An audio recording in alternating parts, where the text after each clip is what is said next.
Em nome do Pai, e do Filho, e do Espírito Santo. Amém.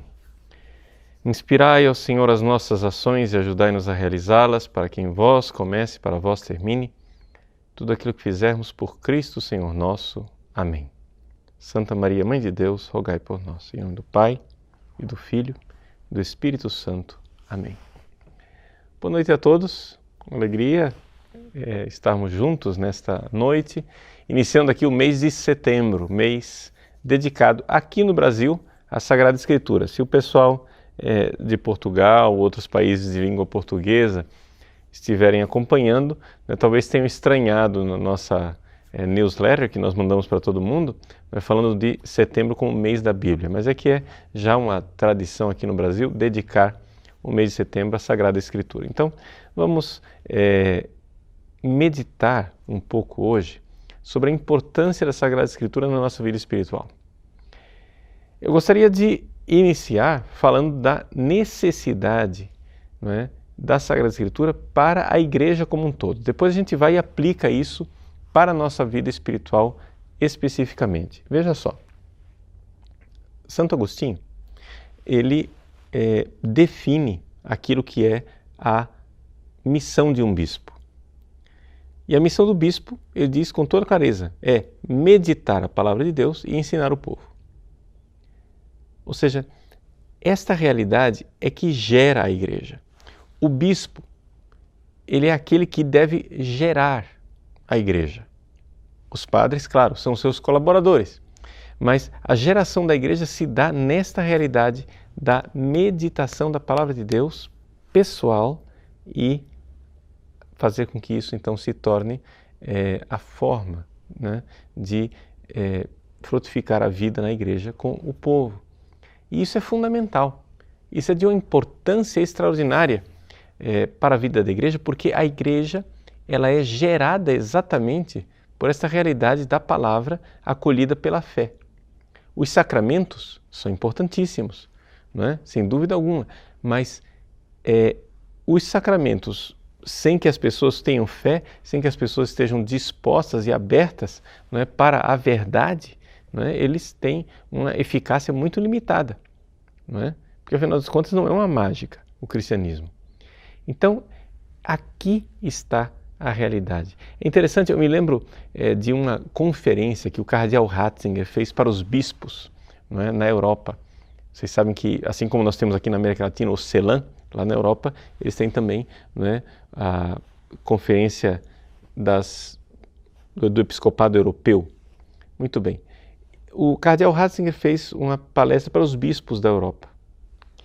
E ele, então, dizia qual era a missão principal do bispo. E ele retomou esse ensinamento de Santo Agostinho, que era a meditação pessoal da palavra de Deus.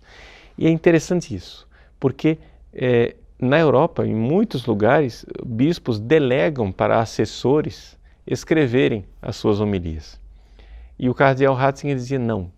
Ao fazer isso, o bispo está delegando aquilo que é o mais importante na sua vida de pastor, que é a meditação pessoal da palavra de Deus.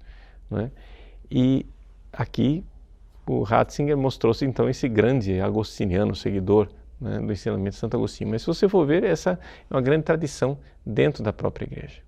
E hoje, mais do que nunca, nós temos necessidade disto, Vocês vão encontrar aí na página, a nossa equipe está colocando para vocês o link de um livro chamado Sacerdócio, que está na página do cristianismo.org.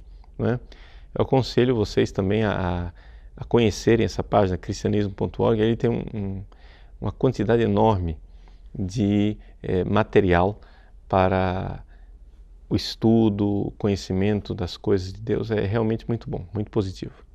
Bom, então, no cristianismo.org está lá o Sacerdócio de São João Crisóstomo. Esse livro do Sacerdócio de São João Crisóstomo, no livro número 4, vocês sabem que antigamente os autores, ao invés de falar de capítulos, falavam de livros, livro número 1, livro número 2, livro número 4 do Sacerdócio de São João Crisóstomo. São João Crisóstomo fala aquilo que é necessário para se fazer quando a igreja está num momento de crise. né? Quando a igreja não está bem, o que é que nós podemos fazer para reestruturar a igreja? E ele pergunta, vamos fazer milagres? Não. São João Crisóstomo diz, os milagres não adiantam. Por quê? Porque os milagres são para pessoas boas, não é? O Herodes viu os milagres de Cristo e nem por isso se converteu. Ele achou aquilo lá uma curiosidade, uma coisa, né, pitoresca. E aí, o que a gente deve fazer para resolver a igreja? Dar exemplo, né? Não, o exemplo não basta, diz São João Crisóstomo. O que resolve a situação da igreja num momento de crise é a palavra de Deus, ou seja, a verdade, o ensinamento da verdade. Por quê? Porque é a verdade que constrói a igreja e a palavra de Deus que nos dá acesso a essa verdade. Então aqui, quando nós temos a verdade, não é? Nós temos algo que nos move de forma extraordinária, não é? Por exemplo, Santo Tomás de Aquino, vocês sabem que na Idade Média tinha essa tradição, né, de se fazer perguntas, né, as perguntas quod libetales, perguntas sobre qualquer coisa, né? O professor ia lá e o pessoal tinha direito de fazer qualquer pergunta, né? As perguntas mais esdrúxulas. E o professor, então, ia mostrar a sua capacidade de inteligência respondendo essas perguntas. Então, uma das perguntas que Santo Tomás respondeu, o que é que move mais o homem? A mulher, o vinho, o rei, né? Ou a verdade? E Santo Tomás de Aquino desenvolve a resposta dizendo, a mulher move a concupiscência, mas não é isso que mais influencia o ser humano. O vinho, ele mexe na imaginação, mas não é isso que move mais o ser humano. O rei mexe no irascível, porque é a questão da força da lei, mas o que move realmente o ser humano é a verdade. Então, aquilo que realmente deve dar uma orientação para a nossa vida espiritual. Então, por isso a importância da Sagrada Escritura, da verdade, do conhecimento da Palavra de Deus, da verdade nesse momento, né, que nós estamos vivendo da igreja. Algumas pessoas acham que podem resolver a situação da igreja com basta a caridade pastoral, basta a gente se adaptar aos tempos modernos, nada disso. É nesse momento que nós mais precisamos da verdade, da verdade. E a verdade, né, nós temos essa fonte extraordinária, que é a Palavra de Deus que se fez carne, que é o próprio Jesus. Então, aqui a necessidade da Palavra de Deus para a situação da igreja atual. E para nós, pessoalmente, né? Também para nós como pessoas. Aqui então eu quero fazer um pouco uma meditação de como é que você, pessoalmente, pode conhecer a Palavra de Deus. Veja, se você ainda não leu, eu aconselho como leitura, o pessoal do site está colocando aí o link da Verbum Domini, né? Essa exortação apostólica do Papa Bento XVI, não é? A Verbum Domini. Se você ainda não leu, é importante ler. É um documento preciosíssimo para o nosso conhecimento como é que um católico lê a Bíblia e da importância da Palavra de Deus para a vida da igreja, né, enquanto tal.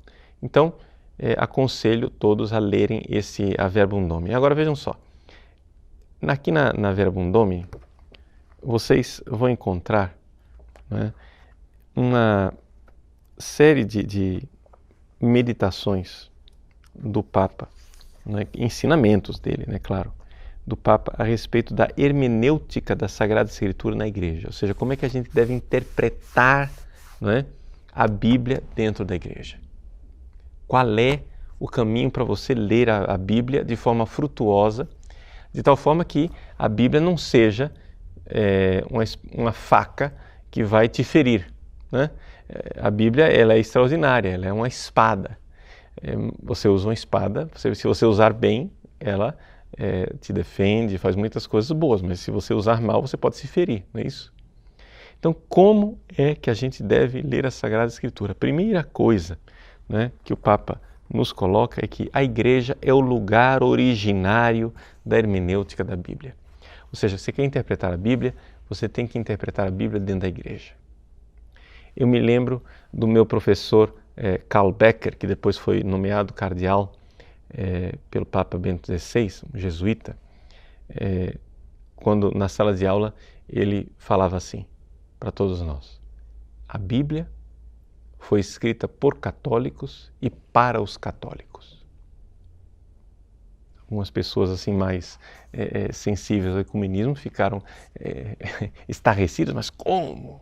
Né? Mas claro, por quê? Porque se você quer entender a Bíblia, você primeiro deve entrar na igreja. Você deve ler a Bíblia no espírito com o qual ela foi escrita. Por quê? Porque muitas pessoas se põem a estudar as Sagradas Escrituras numa exegese histórico-crítica, leem os manuscritos, os textos originais, né? A gente tem, por exemplo, aqui, os textos original da Bíblia está aqui, ó. Esse é o original da Bíblia, né? Tem aqui o Novo Testamento em grego, o Antigo Testamento em hebraico. Esse é o original. Muito bem. Vai lá ler o original, né? Se você for ver essas edições críticas, né, são maravilhosas. Você tem aqui o texto grego, mas tem também as notas aqui de rodapé, o que a gente chama de aparato crítico, que te mostra cada versículo. Então, mostra lá, sei lá, eu abri aqui por acaso na primeira carta aos Coríntios, capítulo 8, lá diz assim, no manuscrito B, né, tal palavra está faltando, manuscrito Aleph, tal palavra foi acrescentada. Ele vai te dizendo, né, qual é o estado dos manuscritos, qual é a diferença textual para você chegar ao texto original. Isso é maravilhoso. Tudo isso são coisas que a gente deve estudar.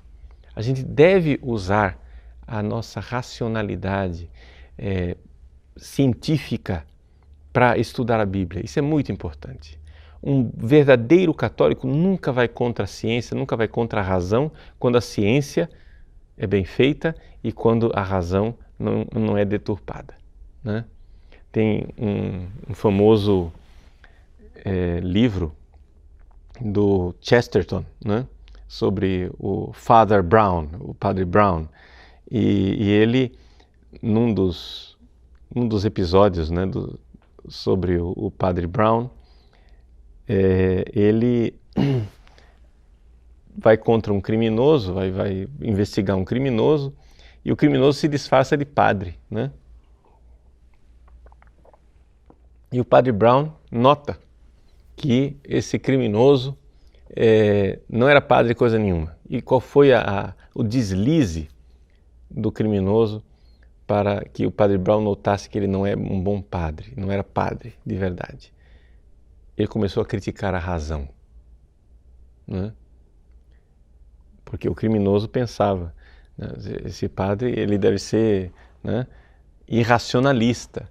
Então, porque para viver no mundo da fé, né, os católicos devem viver no obscurantismo medieval, irracional, eles são contra a ciência. Então, o padre começou, o criminoso lá começou, disfarçado de padre, vestido de batina, começou a falar mal da razão. Naquele momento, o Padre Brown soube perfeitamente que aquele cara era um falso padre. Por quê? Porque um padre católico nunca iria criticar a razão e elogiar a irracionalidade. Então é assim, nós somos a favor da ciência. Que bom, que beleza, né, a gente estudar a Bíblia de verdade. Porém, acontece o seguinte, só isso não basta. Né? Porque para que a gente verdadeiramente saiba ler a Bíblia, nós precisamos, né, não ficar somente no sentido literal das Sagradas Escrituras, mas nós precisamos realmente mergulhar no sentido espiritual da Bíblia. Então, o estudo, né, da Bíblia, um estudo científico, criterioso, ele é importante, mas não é suficiente. Nós temos que ter a interpretação espiritual da Bíblia. E aqui que está a coisa importante. Deixa eu fazer uma comparação para você entender do que é que eu estou falando. A Bíblia ela é a palavra de Deus, né? Transmitida por escrito. Mas quem é a palavra de Deus de verdade? A palavra de Deus de verdade é Jesus. Se você for olhar Jesus, não é? Jesus é o quê? Ele é perfeitamente homem e é perfeitamente Deus. Não é que ele é 50% homem e 50% Deus. Não, ele é 100% homem e 100% Deus. Ele é 100% homem igual a nós em tudo, exceto no pecado. Vamos transpor isso para a Bíblia. A Bíblia também. A Bíblia, ela tem um autor 100% humano e um autor 100% divino.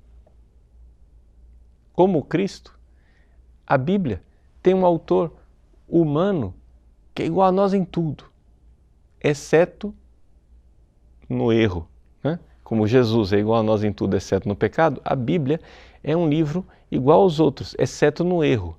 Ou seja, a inerrância da Bíblia. A Bíblia tem uma garantia de que ela não contém erros, não é? Porém, veja, o autor humano é um verdadeiro autor e é autor ao 100%. A gente às vezes tem uma ideia de que a inspiração bíblica, não é, que Deus fez, por exemplo, que quando São Mateus escreveu o Evangelho, São Mateus teria escrito o Evangelho, sei lá, com o Espírito Santo ditando palavra por palavra. Não, São Mateus foi verdadeiro autor da Bíblia, 100%. Aquele texto lá foi escrito por ele 100%. E Deus garantiu a inerrância, garantiu que ali não haveria erro, mas não somente isso. Havia um outro autor que é 100% autor também, que é Deus. Ou seja, o Espírito Santo. E o Espírito Santo é verdadeiro autor das Sagradas Escrituras, tanto quanto São Mateus. E aqui está o grande mistério da inspiração. Ou seja, a inspiração, não é, das Escrituras não são um processo estático, sei lá, em que o autor bíblico, né, a gente chama o sujeito que escreveu um livro da Bíblia, chama de agiógrafo, né? O autor bíblico, o agiógrafo, teria, sei lá, ficado estático, fora de si, como se fosse uma espécie de psicografia espírita, né? E ele psicografou aquele negócio. Nada disso. O Espírito Santo inspira respeitando a liberdade e a autoria daquela pessoa. É aqui que está a beleza de Deus não forçar. Deus foi inspirando e a pessoa foi fazendo livremente, inspirada por Deus. Portanto, Deus é 100% autor e aquela pessoa, o São Mateus, por exemplo, é 100% autor daquele livro. Agora, se é assim, na hora de ler a Bíblia, então nós podemos ter duas coisas e devemos ter esses dois estágios. O primeiro é a leitura literal, ou seja, que é a parte do estudo daquilo que foi o autor humano. Então, quando eu pego aqui, eu tenho todo o direito de fazer com o método histórico-crítico, ver aqui, não, olha aqui, por exemplo, sei lá, eu abro no Evangelho de São João e vejo que o capítulo 8º de São João tem um grego que não é bem de São João e parece uma interpolação, parece mais parecido com a teologia de Lucas e etc, etc. Tudo bem, isso aí pode ser feito, esse tipo de estudo, né? Desde que você diga que o capítulo 8º de São João, embora talvez não tenha sido escrito por São João, né? Mas foi escrito por São Lucas, desde que você admita que foi escrito por um outro autor também, que é o Espírito Santo, né? É 100% autor humano e 100% o autor divino. Então, quando a gente estuda a Bíblia cientificamente, nós temos que ter essas duas fases. A primeira fase é a leitura, né, científica, humana, tranquila. Mas depois nós temos que ver o sentido espiritual das Sagradas Escrituras. E é aqui, né, que isso está sendo esquecido dentro da igreja. Nós precisamos aprender o sentido espiritual das Sagradas Escrituras. Então, o Catecismo da Igreja Católica, né, você pode pegar aí em casa, a partir do número 115, o Catecismo fala dos sentidos da Escritura. E ele diz assim, primeira coisa, o sentido literal. Número 116. O sentido literal é o sentido significado pelas palavras da Escritura e descoberto pela exegese que segue as regras da correta interpretação. E aí vem uma frase de Santo Tomás de Aquino, ele diz assim, Omne sensus fundantur super literarem. Todos os sentidos da Sagrada Escritura devem ser fundados no sentido literal. Então, a exegese histórico-crítica, desde que ela não seja preconceituosa, desde que ela não seja sobrenatural, sentido de fé sobrenatural, a exegese histórico-crítica ela pode prestar um serviço e nos dar o sentido literal, em cima do qual tudo está fundado. Mas não pode parar aí, porque é necessário agora o sentido espiritual, né? Que olha aquele outro autor oculto. Pode ser que, sei lá, quando Davi escreveu um salmo, ele não pensou em Cristo. Mas o autor oculto, que é o Espírito Santo, ele pensou em Cristo. Então, por exemplo, sei lá, quando o autor do Pentateuco lá do Gênesis, tenha sido Moisés ou tenha sido outra pessoa que escreveu o Gênesis, quando narrou a história de Noé, da Arca de Noé, ele pensou na arca, na água, no dilúvio, etc. Mas o outro autor, que é também 100% autor, que é o Espírito Santo, né, nos dá um outro sentido, o sentido espiritual, e mostra que naquela água estava prefigurado o batismo. E assim como a água do dilúvio matou todos aqueles infiéis e pecadores, a água do batismo mata o nosso pecado. E assim como a arca era feita de madeira, e ela conseguiu conduzir a família de Noé salva, né? Aquela arca simboliza a igreja, simboliza a cruz de Cristo, etc. Vejam, esses sentidos espirituais, o sentido espiritual das Escrituras, ele é necessário para que a gente consiga ver em tudo o Cristo. Então, como é que a gente deve fazer a leitura espiritual da Bíblia? Então, a primeira coisa, ver o sentido literal. O que é que realmente você pode fazer um estudo exegético, etc. Mas depois você deve dar o segundo passo. O passo de ler em sintonia com a igreja, dos santos padres, os santos, ao longo dos séculos, e começar a ver os sentidos que estão lá. E o sentido espiritual, ele tradicionalmente é dividido em 3 partes. Veja aí, o chamado sentido alegórico. Podemos adquirir uma compreensão mais profunda dos acontecimentos reconhecendo a significação deles em Cristo. Esse é o sentido alegórico. Então, como diz São Bernardo, Deus tem uma palavra brevíssima e essa palavra chama-se Jesus. Essa é a palavra de Deus, acabou. Então, se você vai ler a Bíblia, em todas as passagens da Sagrada Escritura, você precisa reconhecer o sentido alegórico de Cristo. Precisa ver Cristo lá. Você narra a história, sei lá, de Adão. Você precisa ver Cristo ali. Você vai dizer, mas padre, isso daí, esse sentido alegórico é muito fora. Tudo bem, mas os cristãos liam assim. Você vê, por exemplo, São Paulo. Né? São Paulo lê e vê lá no Cristo, em Adão, Jesus, uma figura de Jesus. São Pedro, primeira carta de São Pedro, vê em Noé uma figura do batismo. Não é? Hebreus vê nos sacrifícios do Antigo Testamento a figura do sacrifício de Cristo. Não é? A tenda do Antigo Testamento, ele faz toda a carta aos Hebreus, faz toda a leitura simbólica do culto do Antigo Testamento, alegoricamente vendo Cristo. Ou seja, a própria Bíblia nos ensina a ler a Bíblia. A própria Bíblia nos ensina a ler a Bíblia no sentido espiritual. Então, você vê, por exemplo, quando você pega lá o Evangelho de São Mateus, né? Eis que uma virgem conceberá e dará à luz a um filho. São Mateus lê isso daqui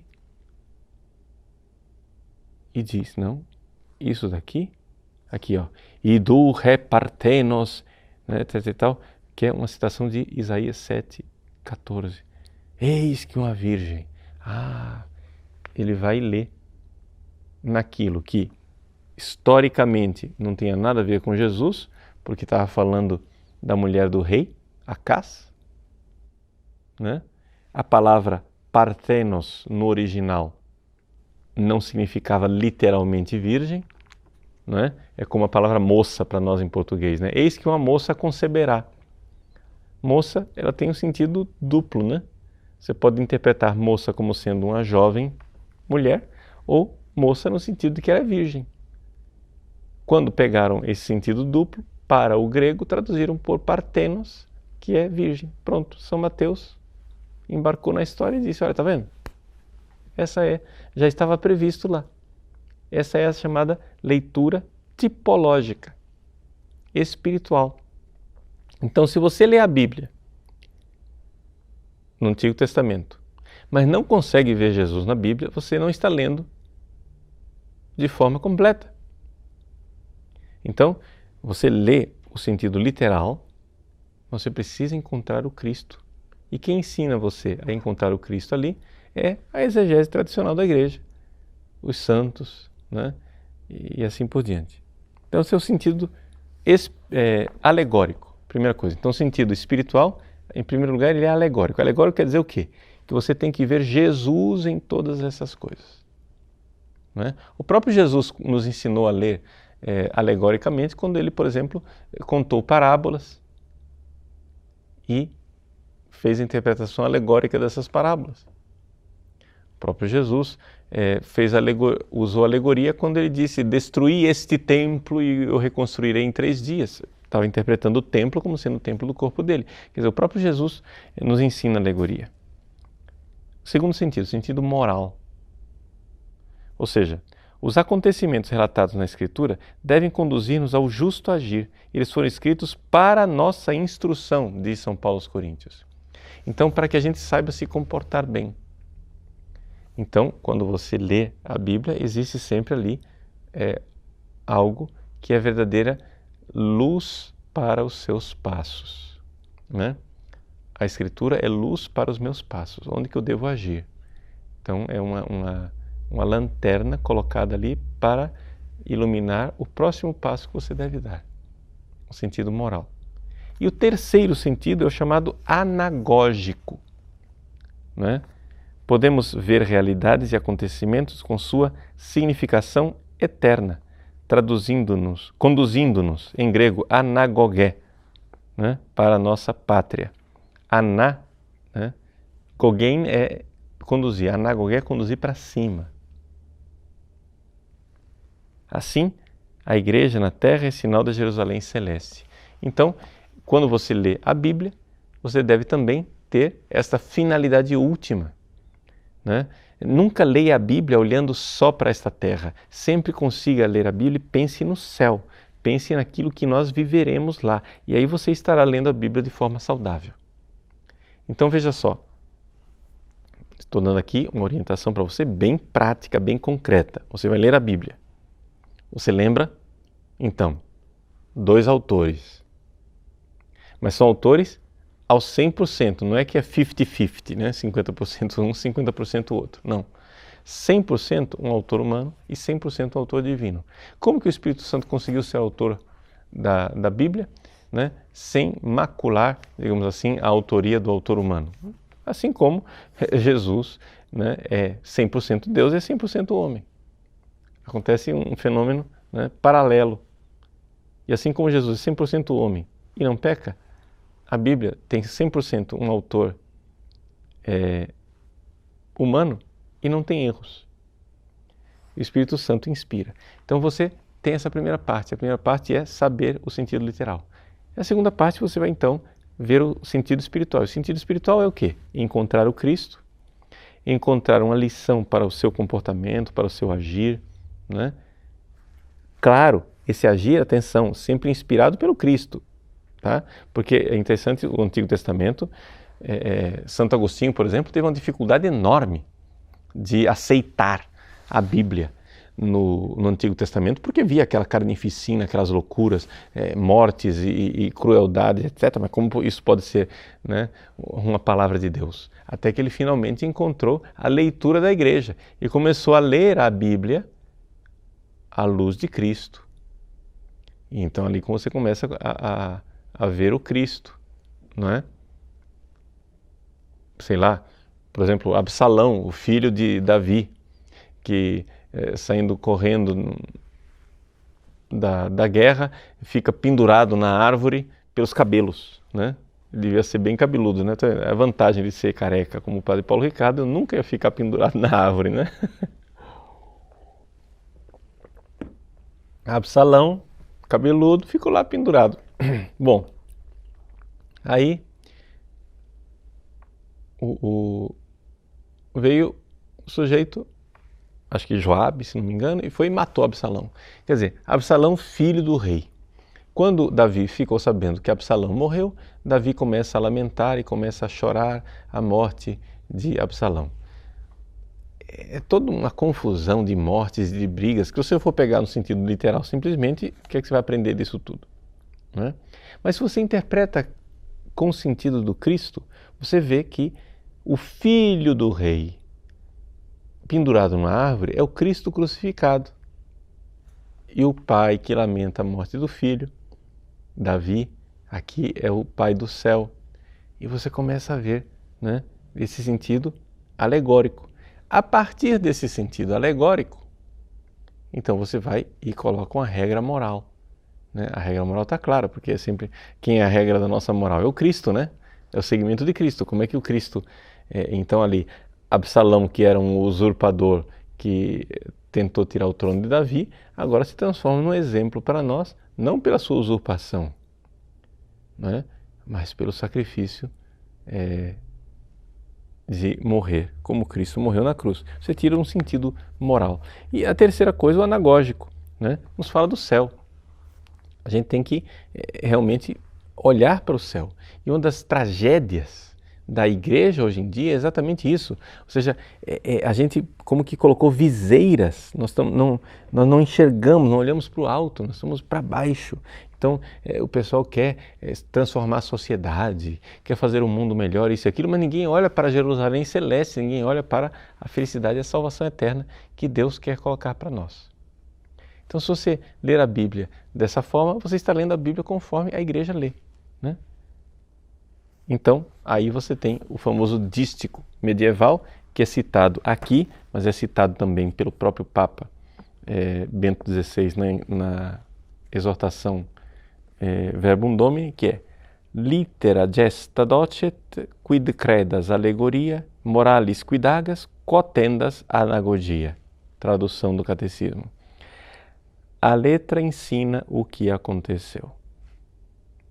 Isso é o pé da letra. É o autor humano, digamos assim. Aí vem o sentido espiritual agora. A alegoria, o que deves crer. Você sempre encontra ali o Cristo. A moral, o que deves fazer.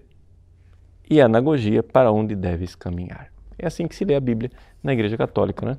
Os sentidos da Sagrada Escritura. Eu entrei em contato com essa coisa do sentido da Sagrada Escritura quando eu estudava teologia. É muito famosa a obra do cardeal Henri de Lubac, né, sobre os sentidos da Sagrada Escritura. Ele fez um estudo amplíssimo, né, de quanto essa leitura, os 4 sentidos da Sagrada Escritura, seguiram a Igreja ao longo, né, dos 2000 anos, mas principalmente na época patrística e medieval. E isso é de uma importância extraordinária para nós ressuscitarmos isso daqui. Dando um conselho bem concreto para você, como é que você vai ler a Bíblia, eu gosto aqui, vejam, ninguém é obrigado a seguir aqui esse conselho, porque um conselho já é um gosto meu. Eu gosto muito desta Bíblia aqui, a Bíblia do Peregrino. Você vai dizer, mas padre, a tradução dela é esquisita, etc e tal, mas não é pela questão da tradução, né? O padre Alonso Schöckl, quando ele fez essa tradução aqui, ele mesmo diz que não é uma tradução literal, é uma tradução que tenta ser mais interpretativa. Então a questão da tradução a gente pode até, digamos assim, questionar.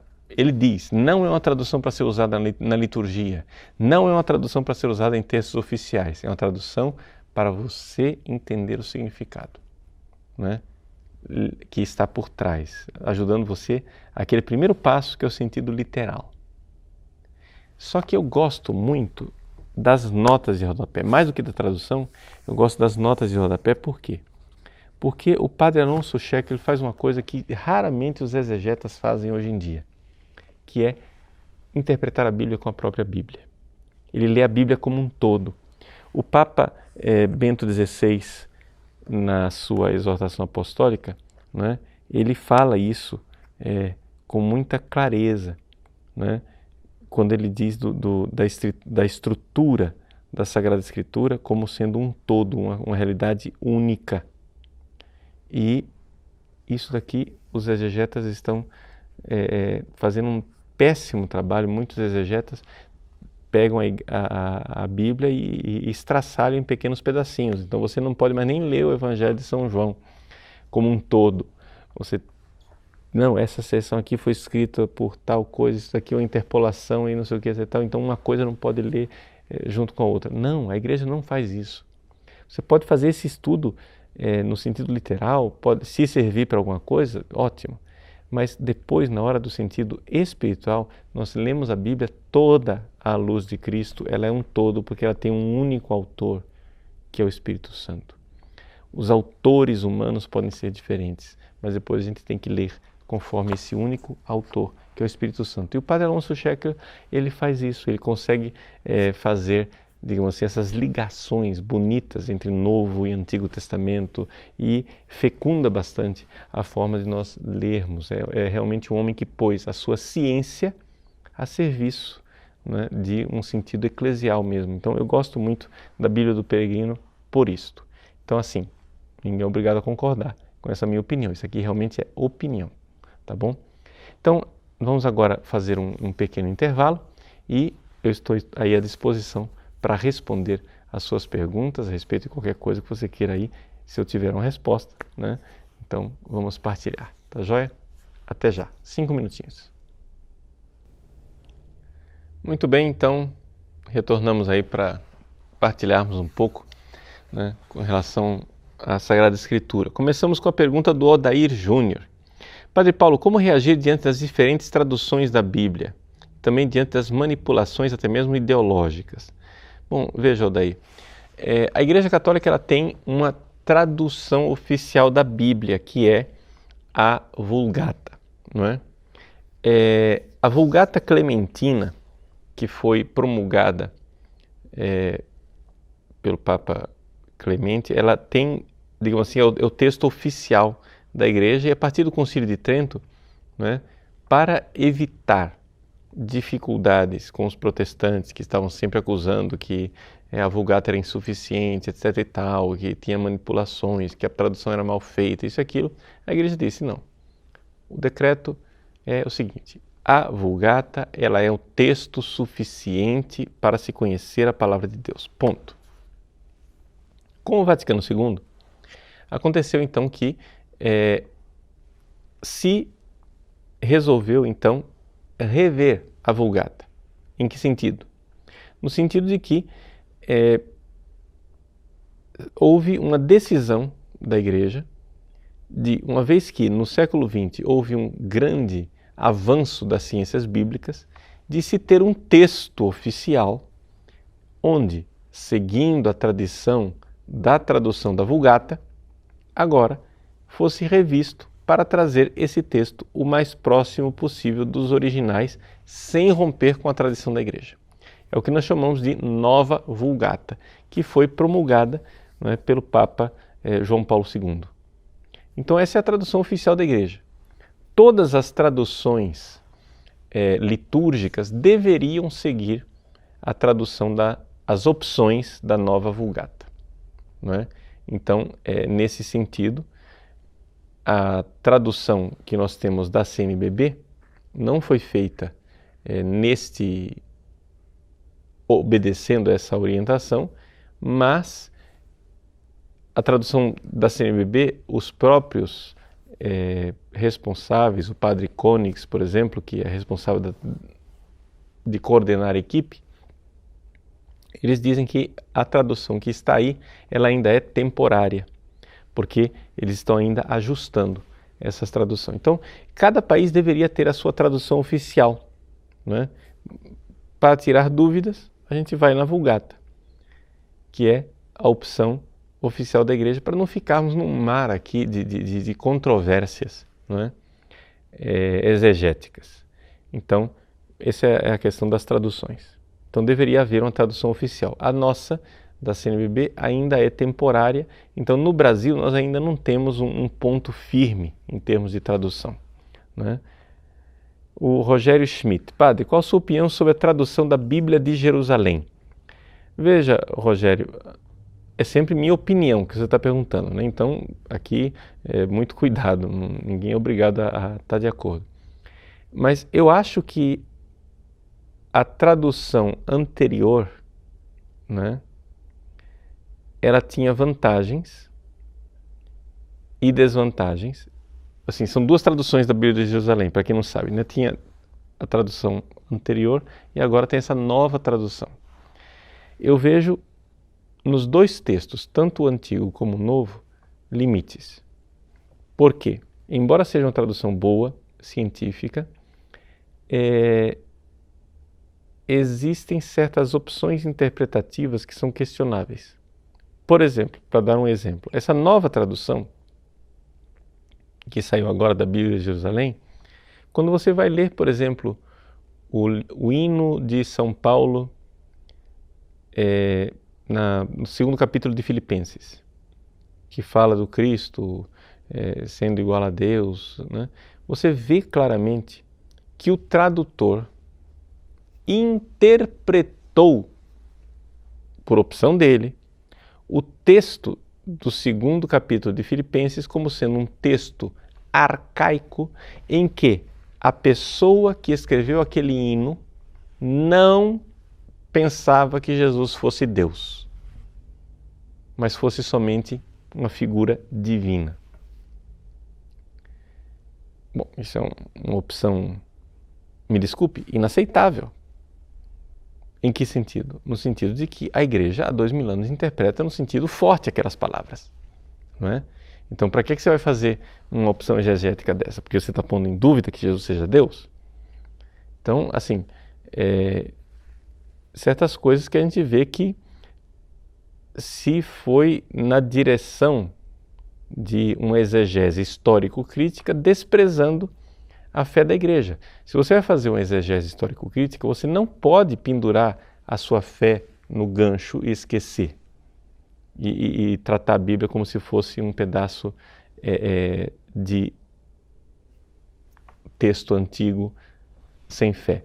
Ou seja, o próprio Santo Agostinho nos recorda, né, que não me lembro mais qual é a obra sobre o sentido e a letra, acho. Ele diz assim, que o sentido literal, puramente literal da Sagrada Escritura, ele não somente é morto, ele mata, né? Ou seja, se você pega a letra, né, ela é mortífera. E isso Santo Agostinho comenta exatamente a partir de São Paulo, né? A letra mata e o espírito vivifica. Então, não pode ficar só nesse sentido de exegese histórico-crítica. Então, eu tenho dificuldade com a Bíblia de Jerusalém exatamente por isto. é um texto científico, respeitável, etc. Mas a gente vê que em alguns aspectos ali houve algumas opções exegéticas que desconsideraram a fé da igreja. Não é? E nesse sentido, então, eu só posso criticar. Mas é minha opinião. Bom, Mateus Franco. Padre Paulo, boa noite. A Bíblia deve ser lida como um conjunto de livros contendo verdades históricas ou somente verdades teológicas? Veja, Mateus, depende. Como nós vimos, o sentido literal ele é a base de tudo. Ora, a pessoa que escreveu aquilo, escreveu pensando numa verdade histórica, ele estava contando uma história, ele estava fazendo uma alegoria, estava contando uma parábola, estava fazendo o quê? Então depende do chamado gênero literário, não é?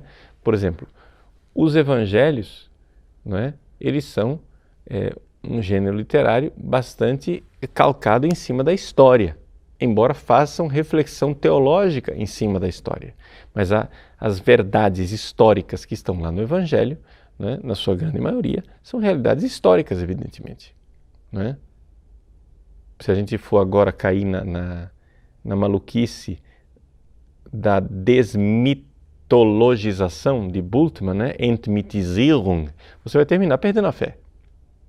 Então, e depois outra coisa, é interessante a gente ver que depois a própria arqueologia e a ciência bíblica vai comprovando coisas, né? Por exemplo, todo mundo dizia até a década de 50 que a história lá do Evangelho de São João, que falava da piscina probática, dos pórticos e não sei o que, etc. Tal, que aquilo lá era os 5 pórticos, que aquela história de 5 pórticos era uma alegoria, que aquilo não tinha nada a ver, que nunca existiu. Até que finalmente, numa escavação, descobriram 5 pórticos, o negócio existiu de verdade. Quer dizer, todo mundo achava que era gênero literário, né?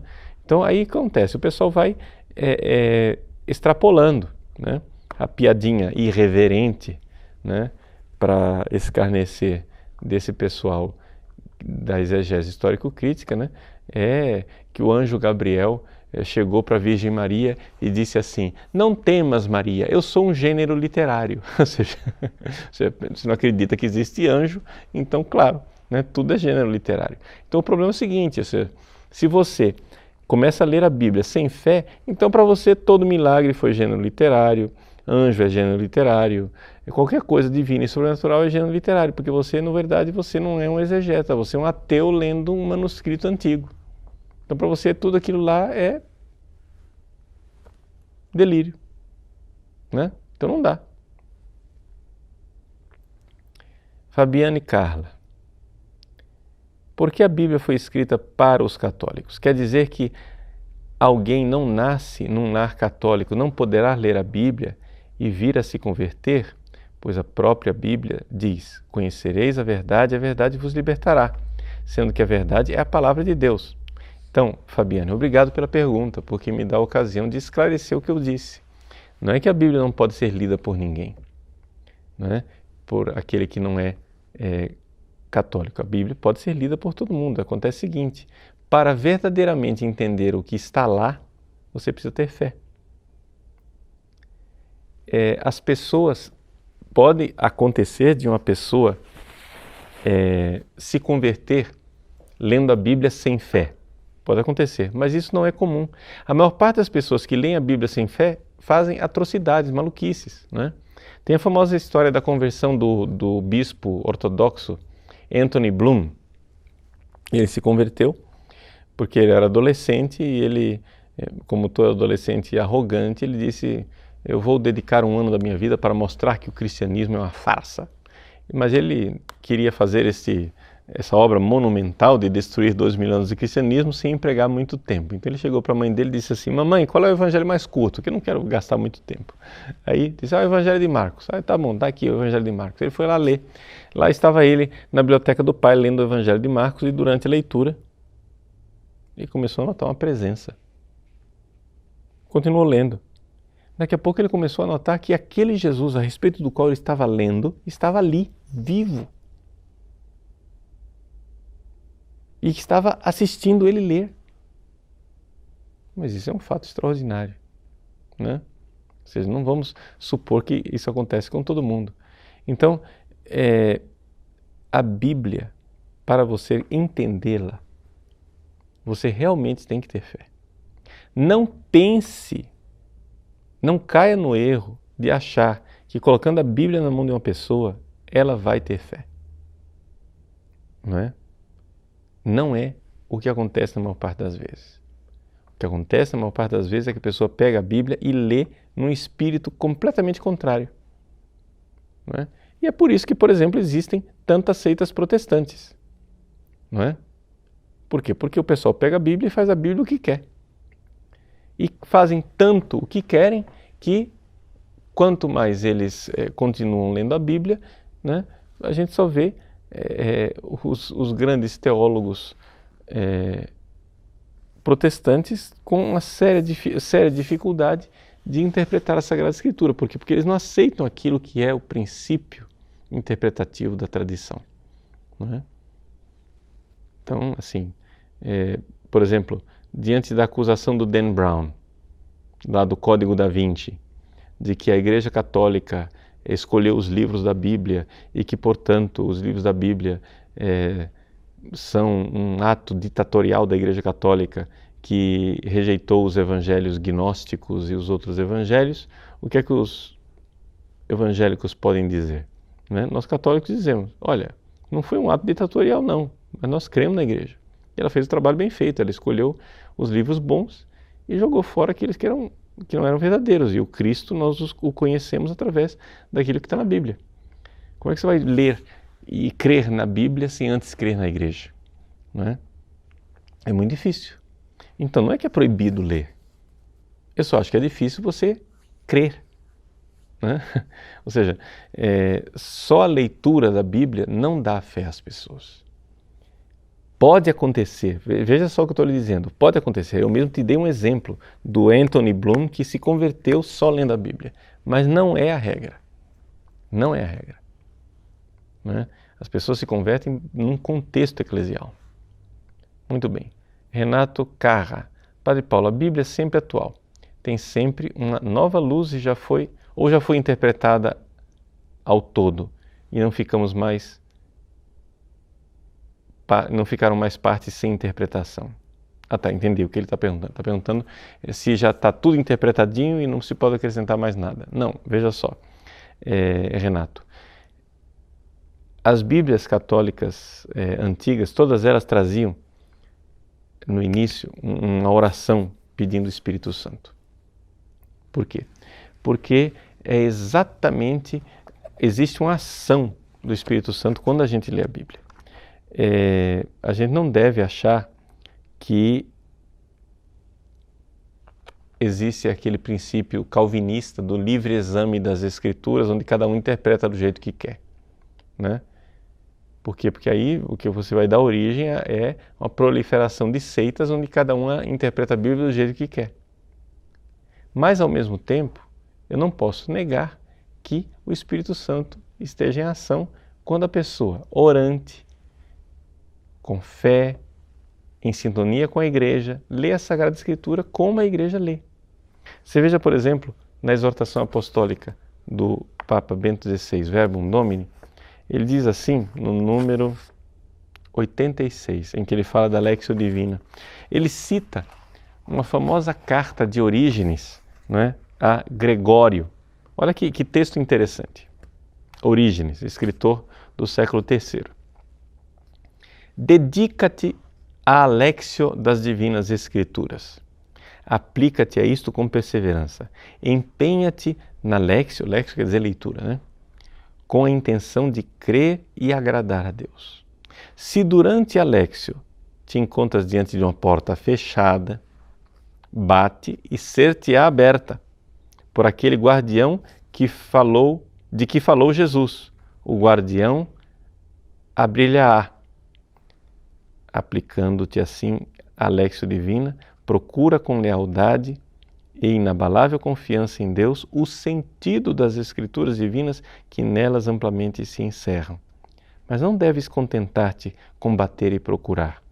para compreender as coisas de Deus. Tens necessidade absoluta da oratio, ou seja, da oração. Precisamente para nos exortar a ela é que o Salvador não se limitou a dizer: procurai e encontrareis, e batei e ser-vos-á aberto, mas acrescentou: pedi e recebereis. Interessante essa exortação de Orígenes. Então, é um tesouro riquíssimo que pode ser sempre, né, assim, reinterpretado e aprofundado e revisto. Agora é importante que isso seja feito em sintonia com a igreja, em sintonia com a fé da igreja. Nós não estamos fundando a igreja, não é? Então, para isso, nós sabemos que existem grandes santos que já interpretaram a Bíblia antes de nós. Então, é importante a gente ter esse conhecimento dos grandes santos. Um fenômeno extraordinário de homem bíblico, né, é Santo Tomás de Aquino. Se você quer aprender a ler as Escrituras conforme os santos, né, pegue a famosa Catena Áurea de Santo Tomás de Aquino. A Catena Áurea de Santo Tomás de Aquino, ele pegou os textos dos vários santos comentaristas e foi juntando parágrafos mais importantes desses textos e fazendo o comentário, né, digamos assim, uma espécie de antologia, né, de textos dos santos padres e dos grandes intérpretes da Sagrada Escritura. E além disso, ele também escreveu seus comentários. Então, os comentários de Santo Tomás de Aquino a respeito da Sagrada Escritura são extraordinários, porque são muito baseados nos antigos e na própria sabedoria e santidade dele.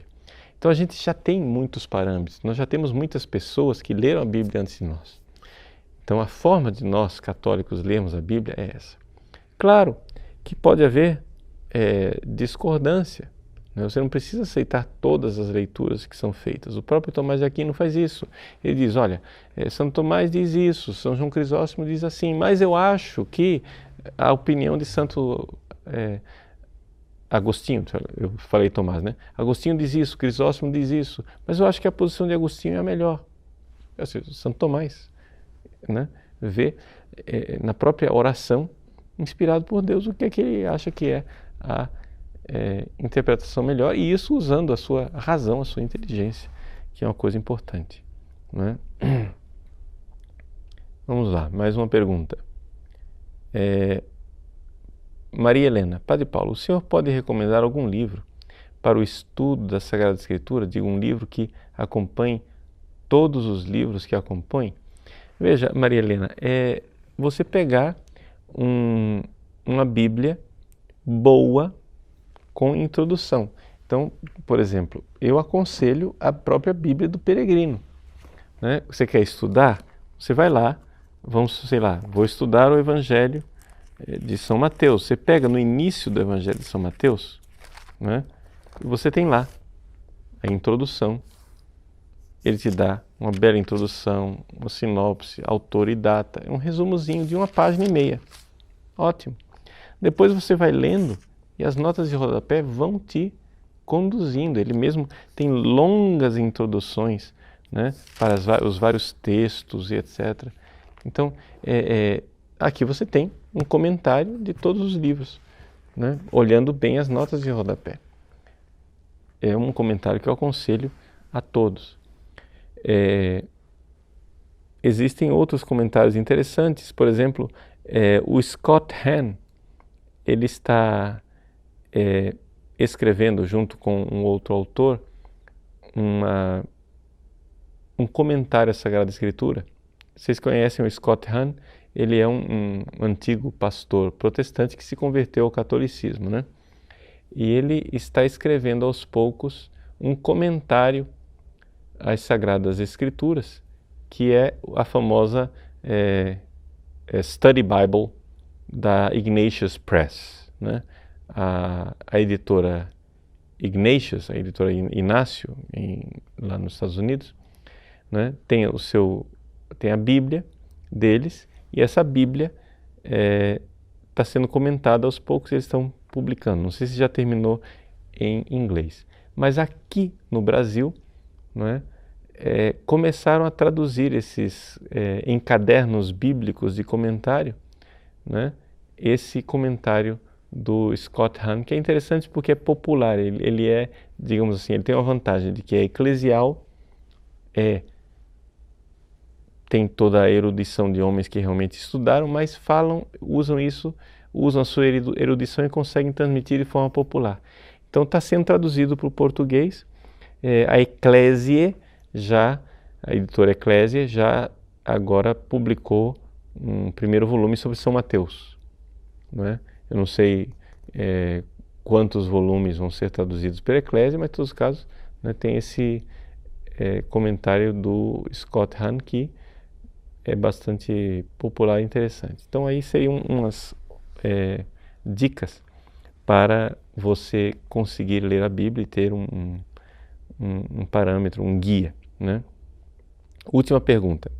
O Alice Rodrigues. Padre Paulo, se tiver tempo, por favor, comente um pouco sobre o método da Lectio Divina.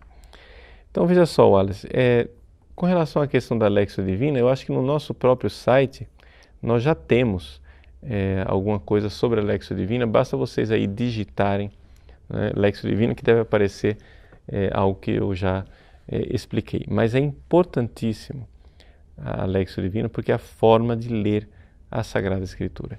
Esse texto do número 86 da Exortação Apostólica que eu citei para vocês é exatamente um texto em que o Papa Bento XVI fala da Lectio Divina, né? Ele diz assim, Bento XVI, o Sínodo insistiu repetidamente sobre a exigência de uma abordagem orante do texto sagrado. Então, a Lectio Divina é isso, é uma abordagem orante, onde a pessoa passa, né, pelas várias fases, né, para ler a Sagrada Escritura. Primeiro, a leitura. É importante lembrar o seguinte, que a Lectio para os antigos não é como a gente tem ideia hoje. A Lectio é leitura. Mas o que é que os antigos, como é que eles liam a Bíblia? Ninguém tinha o volume da Bíblia em casa. Se lia em público. Então, se lia na liturgia, a Lectio, eles guardavam, eles tinham uma memória boa, porque se usava bastante a memória, e nós deveríamos aprender novamente a usar a nossa memória. Eles guardavam aquilo.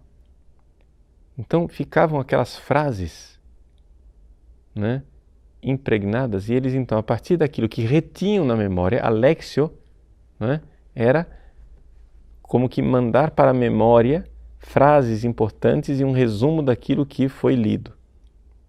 E a partir daquilo que foi lido, então eles ruminavam isso durante o dia, que era a segunda fase, a meditatio, né? Até que finalmente aquilo, né, conseguia ser assimilado, ia se transformando em oração, a terceira fase, oratio, né? E aí finalmente a contemplatio, onde você chegava à possibilidade da contemplação, às vezes contemplação mística, dependendo da fase de santidade na qual você se encontra, às vezes uma contemplação mais simples, em que você consegue intuir verdades e aquelas verdades que você enxergou na meditação vão coalescendo entre si e você então vai vendo uma verdade maior, né, uns princípios, né, que estão ali por trás. Bom, isso um pouco é o esquema da Lectio Divina. Lectio, meditatio, oratio, contemplatio. É a leitura, que é essa coisa de reter na memória, meditar, ruminar aquele texto, transformá-lo em oração e finalmente permanecer, né, na presença do Cristo. Esse método da Lectio Divina é importantíssimo, extraordinário, e eu aconselho que façam diariamente a sua Lectio Divina, né? Faz parte da tradição antiquíssima da Igreja. Concluímos por aqui esse nosso encontro de início do mês da Bíblia.